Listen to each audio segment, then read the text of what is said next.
E aí, pessoal, questão de número 36 do capítulo 5 do Halliday, Fundamentos de Física, volume 1.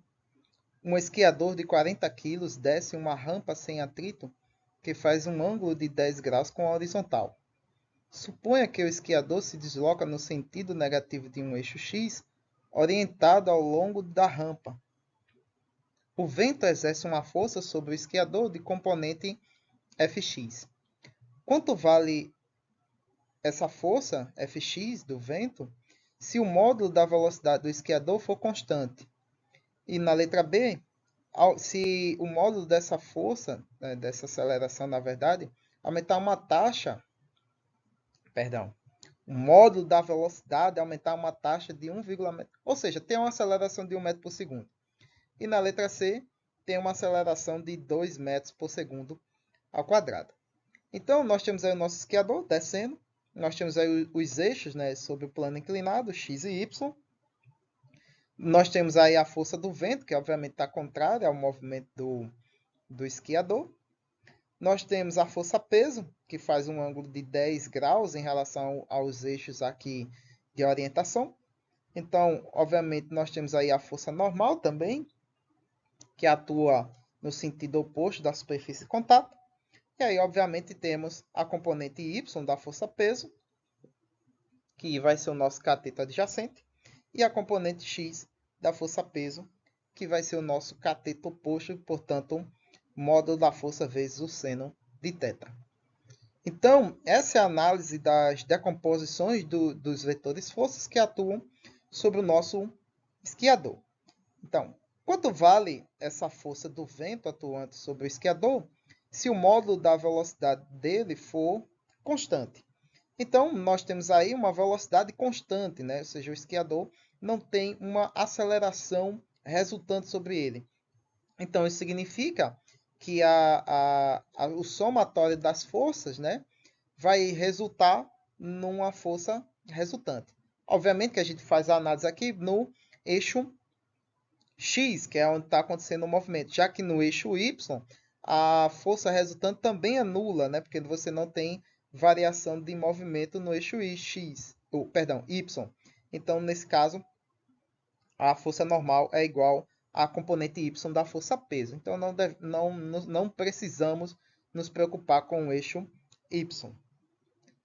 Então, isolando ali o nosso Fx, que representa a força do vento atuante sobre o nosso esquiador, nós vamos ter aí que ela é exatamente igual à componente x da força-peso, e a gente sabe que a componente x da força-peso é o módulo da força-peso vezes o seno de θ, né? Θ sendo o ângulo de inclinação da nossa neve aí sobre a qual o esquiador está descendo.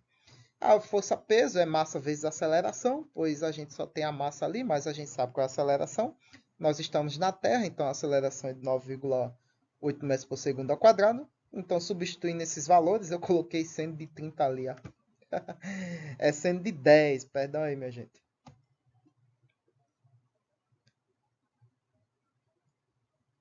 Eu só vi agora, é seno de 10. Aqui eu escrevi 30.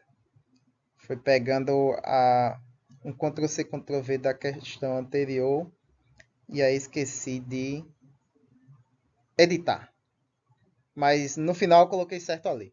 Então nós temos ali 40 vezes 9,8 vezes o seno de 10, que nos vai dar aí uma força de 68,07 newtons. Ou, se você quiser aí colocar só os algarismos significativos, né?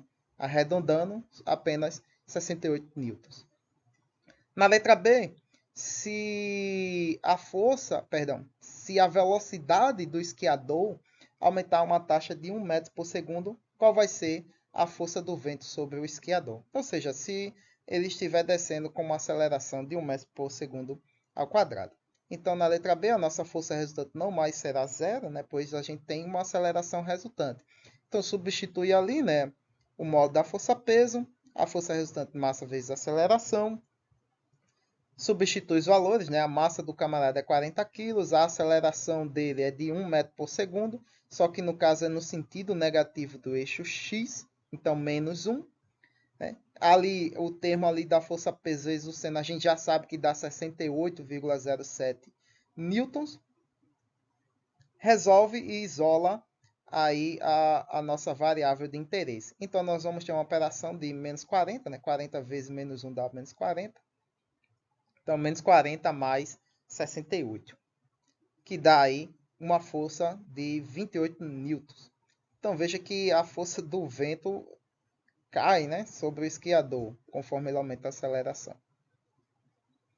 Na letra B, agora nós temos aí, apareceu agora ali um negocinho. Nós temos ali, né, quando isso ocorre a uma taxa de 2 metros por segundo ao quadrado. Então, a gente resolve a força resultante da mesma forma que na letra B, né? Então, tá aí a força resultante é igual a força X menos a força peso. E aí nós temos aí bonitinho, né, como na letra B, só que quando vamos substituir, colocamos outros valores, né, ali na aceleração, menos 2, né, pois é no sentido negativo do eixo X. E, óbvio, a componente X da força-peso, 68,07. Então, nós vamos ter aí, né, 40 vezes menos 2 dá 80. Então, 68 menos 80, nós temos aí uma força de menos 28 newtons. Então, isso significa, na verdade, né, que nesse caso aí, o vetor força, né, do vento é na direção oposta ao que a gente presume ali no nosso esboço para esse caso, né? Então, muito bem, é isso aí, pessoal. Espero que tenham entendido, que tenham gostado, que eu tenha ajudado para sanar as dúvidas. Comentem aí embaixo qualquer dúvida, críticas ou sugestões. E curtam, compartilhem e até o próximo vídeo. Falou!